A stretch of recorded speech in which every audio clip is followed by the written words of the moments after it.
Right, so here's a poker I've been working on as part of a 3-piece companion set. Punching out a square hole, and this is going to be the mortise. Now I'm going to root around the scrap bin for a piece of 12mm square that I can use to forge out the tenon. So this is probably the quickest and easiest way you're probably ever going to forge a tenon by hand. So the key here is to match the edge of your hammer face with the edge of the anvil and keep the piece rotated, and you can follow the lines and create your tenon. Nice and easy. Now that's done, I'm going to drive it into the mortise, and that will create the shoulders on the tenon and crisp it up nicely like this. Right here now I'm just cutting off the piece that I want, and I'm going to forge that into a little point.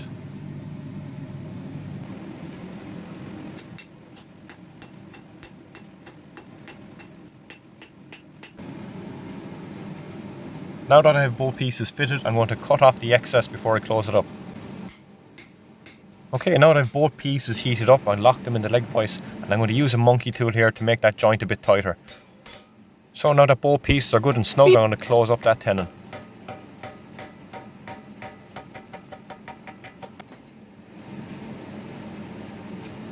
Okay, so here we have a mortise and tenon on a fire poker. I want to make this a bit nicer here and give it a bit of shape. Not only is this very cool and very practical, you actually use the point of a poker to stick into a piece of timber, and you can pull it and move it in the fire. And it makes a very good home intruder persuader.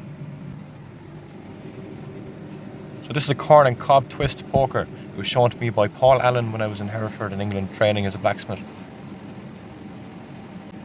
Gang of us went to England last year, and I visited Adrian Legg.